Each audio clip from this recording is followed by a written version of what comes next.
His classmates used to joke that he was a ghost sitting among them, a boy who breathed but never spoke. From childhood, Ayan was always the quiet one. He wasn't shy, he wasn't slow. He simply didn't see the need to speak when the world didn't seem interested in listening. While others craved attention, he watched from the corners, observing things most people missed. His silence wasn't emptiness, it was depth. Teachers misunderstood him. Some thought he had a learning disorder. Others just ignored him altogether.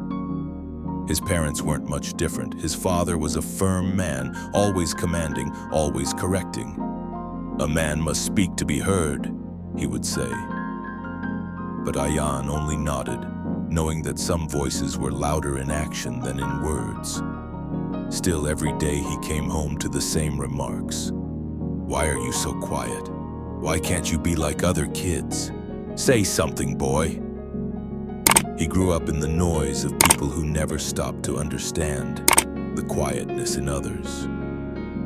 His silence became the label pinned on him. At school, students mocked him. They called him ghost, mute, statue. Even when he scored the highest in class, his achievements were buried under their laughter. Ayan never defended himself. He simply smiled, walked past, and carried his silence like a shadow. He wrote a lot. That was where his true voice lived, in pages. His notebooks were filled with thoughts, dreams, anger, and pain. While others shouted on playgrounds, he sat under trees and wrote about things no one knew were happening in his mind. Words were his refuge, a place where he wasn't judged or questioned. As he grew into a young man, the world didn't change. People still mistook his silence for weakness. Job interviews were short. He had the qualifications, but his lack of flamboyance made employers uneasy. He got a job eventually, an entry-level office assistant. He was the first to arrive and last to leave. He did his work with care, asked for nothing, and never complained. But in a world obsessed with loud confidence and charming words, his quiet diligence was invisible. The day they let him go, the HR manager said, "You're not a good fit. We need someone more dynamic." Ayan didn't protest. He simply stood up, thanked them, and walked out. But something inside him cracked, not because he was fired, but because once again the world had spoken over him. He rented a small room in a cheap neighborhood. Days melted into nights, and nights bled into more silence. With no work and no friends, his world shrunk into four walls and the occasional footsteps of neighbors outside. He barely ate. He barely slept. Every thought inside him felt like a stone pressing on his chest. There was a night when he sat on the floor, a pen in one hand and a blank paper in the other. The silence that had always protected him now felt like a noose. He wasn't crying, but he wasn't breathing right either. He scribbled a few lines, not a goodbye letter, but more like a scream he couldn't let out aloud. The walls didn't echo. Even they seemed tired of his presence. But the next morning, he walked to the park, not for any reason, just to breathe air that didn't feel stale. He sat on a bench staring at nothing. A few children were playing nearby. The sun was low, the sky overcast. A man, older, maybe in his 60s, sat beside him without asking. He wore an old wool sweater and held a steaming paper cup of chai. They sat in silence for minutes. Then the old man said, "You've got that kind of silence that shouts, but only a few can hear it." Ayan didn't respond. The man continued, "I've seen it before, that quiet storm inside. You think it's destroying you, but maybe it's trying to rebuild you." It was the first time in years that Ayan felt seen. That evening, he opened his old notebook, not to cry, not to complain, just to write. Words poured out like rivers breaking through a dam. Memories, pain, thoughts, and pieces of a voice long buried. And as he wrote, something shifted. He wasn't invisible anymore, not to himself. That night, for the first time in months, he slept with a quiet heart. Not because the world had changed, but because he had finally decided to speak. Not with noise, not with volume, but with truth.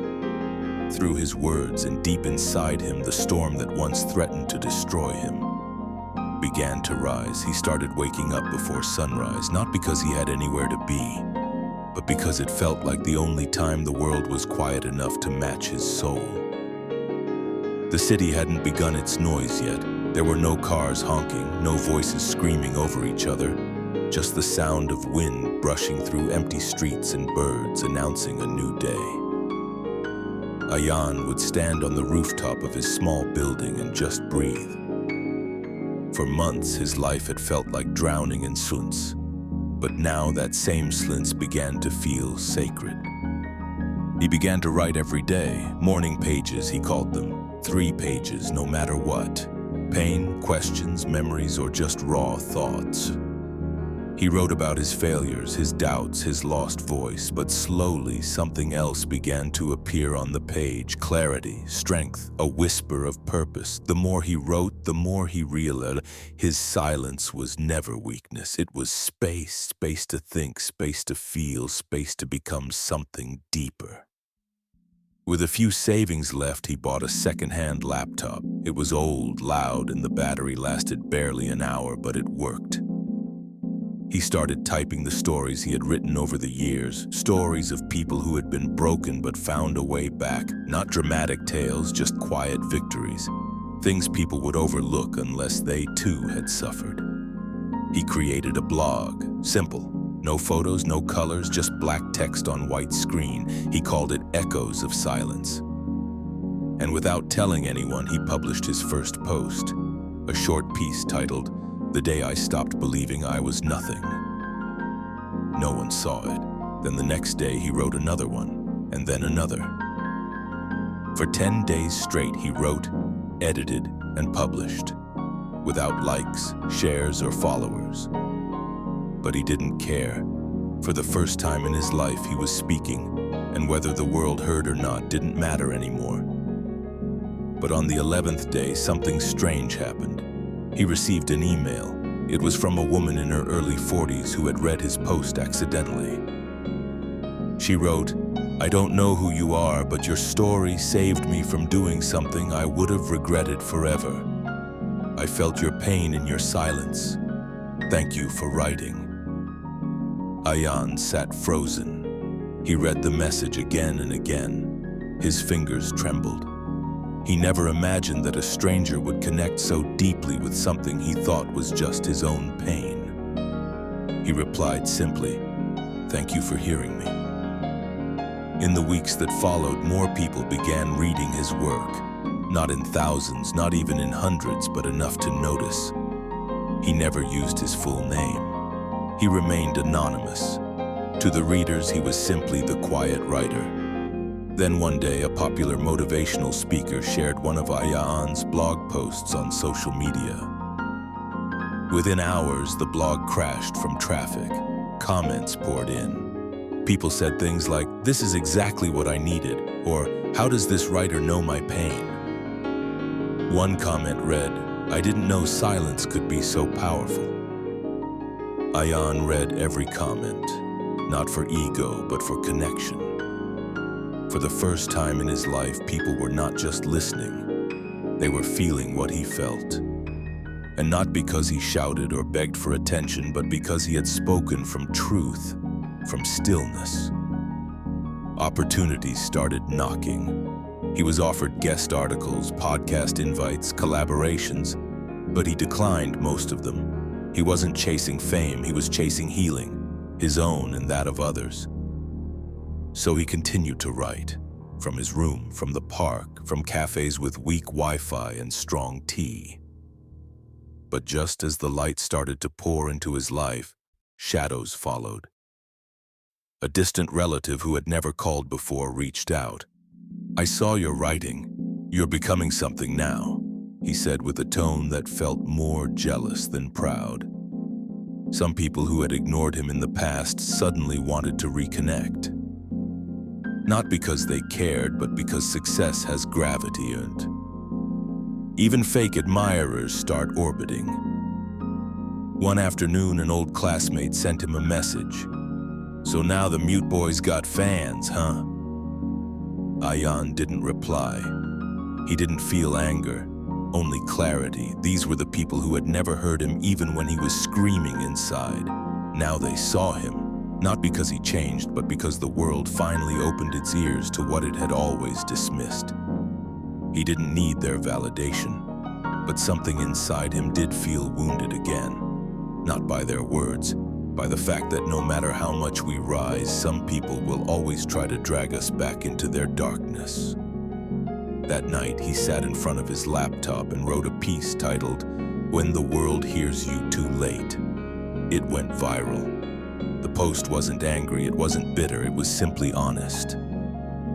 It spoke about how people often don't notice you until your silence turns into influence. The world responded with thunder. People shared it across countries. Some cried reading it. Others said it gave them the courage to face their own families, friends, and broken memories. But as his words reached millions, Ayan stayed in the same room, drinking the same cheap tea, wearing the same old clothes. Because nothing outside really mattered. He had finally found what he had been searching for all his life. The freedom to speak without raising his voice. The strength to stand without needing applause. His blog had grown beyond what he ever expected. Thousands now read his words daily. Comments poured in from different corners of the world. Young students feeling invisible in school, mothers suffering in silent marriages, even retired veterans who had lost more than just time. They all said the same thing in different words: "You write what I can't say." A publishing company approached him, offering a book deal. "Your voice is rare," they said, "and your silence is its strength." He accepted. Not for fame, but because he believed that maybe, just maybe, someone out there would find healing in his journey. As the manuscript took shape, he revisited his past. He wrote about his father, the stern man who had never understood him. He wrote about the loneliness that had nearly killed him, about the letter he never finished, and about the old man in the park, whose one sentence had changed everything. Writing it all felt like cleaning wounds that had long stopped bleeding but never truly healed. One day, while walking back from the local grocery store, a young man stopped him on the street. "Are you the one who writes Echoes of Silence?" he asked shyly. Ayan nodded. The boy looked away for a moment, then back. "Your words, they kept me alive. I was going through something. And then I read your piece the day I felt unseen. I printed it out. I read it every morning. I wanted to thank you." Ayan smiled. No big reaction, just a nod. But inside, something sacred moved. For years, he had lived thinking his silence was a curse.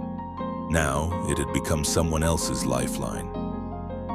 He started speaking occasionally at small events. Quiet rooms, open-hearted listeners.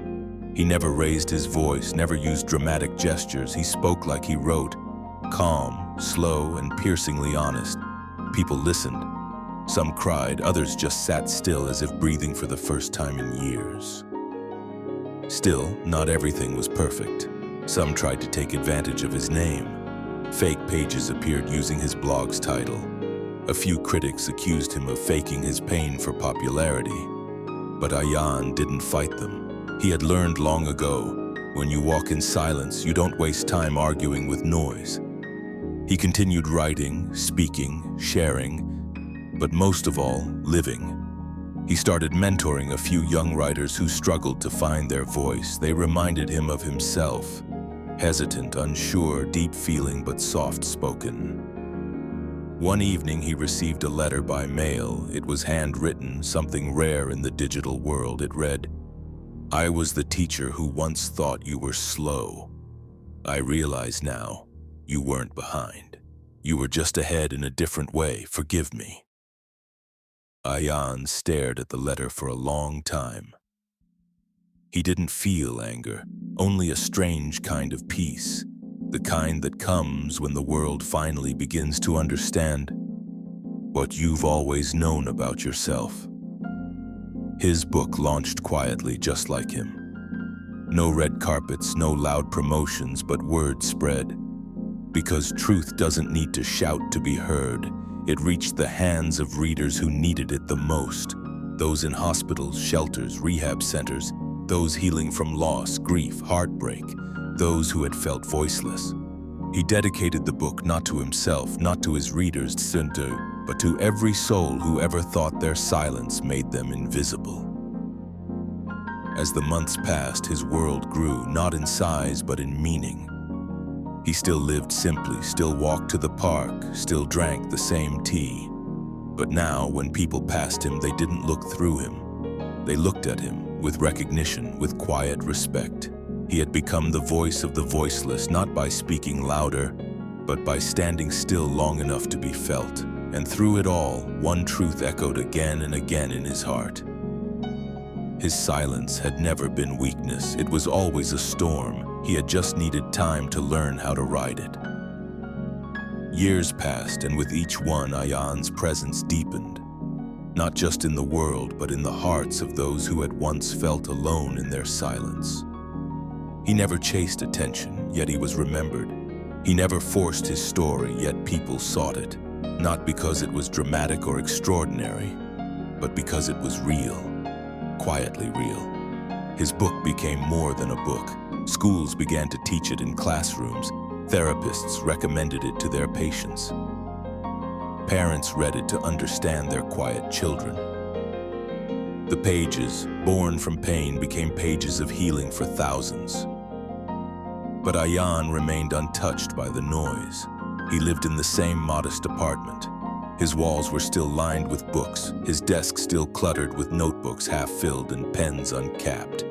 He now had invitations from international events, radio interviews, and podcast appearances. Sometimes he accepted, often he didn't. Not because he was arrogant, but because he knew his power didn't lie in being seen. It lay in being felt. Then came the day he was invited to speak at one of the most prestigious platforms in the world, a global conference on mental health and silent suffering. The audience would be thousands in person and millions online.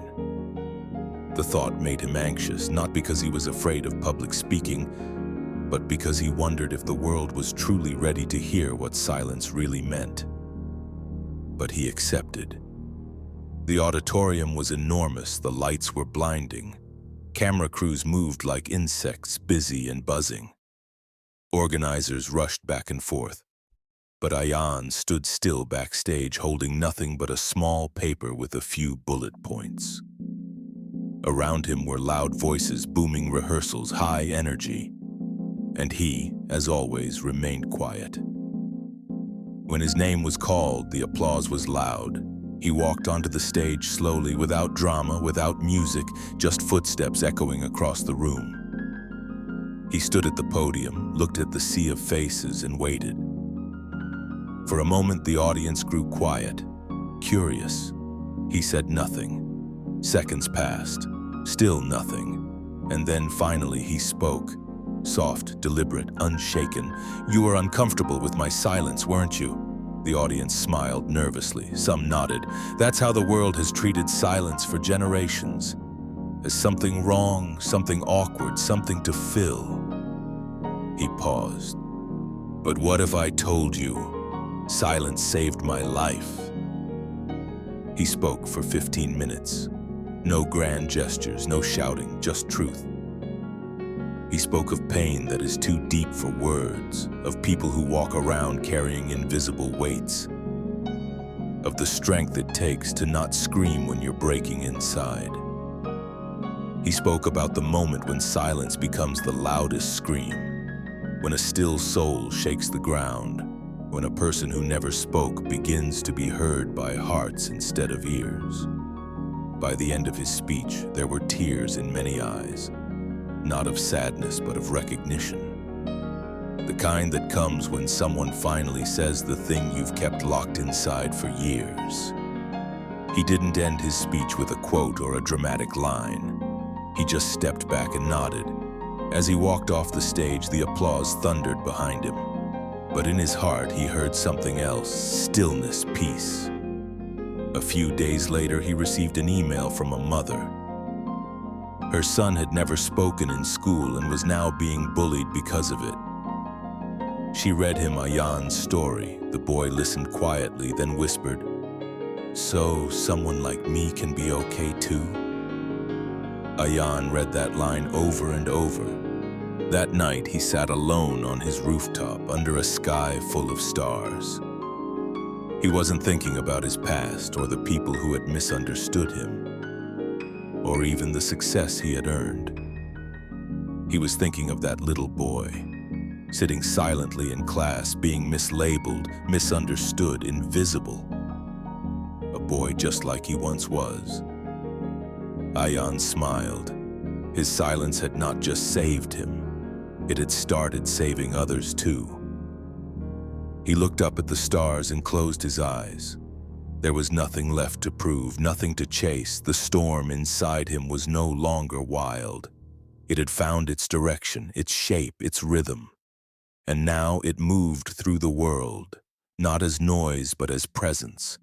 A presence that didn't shout, didn't fight, didn't beg. It simply stood still. And was impossible to ignore. This story teaches us that true strength doesn't always roar. Sometimes it whispers in silence. The world may overlook those who speak less, but those who carry storms within rise not through noise, but through depth, truth, and presence. Never mistake quietness for weakness. Often the most powerful voices are the ones you can't hear but feel.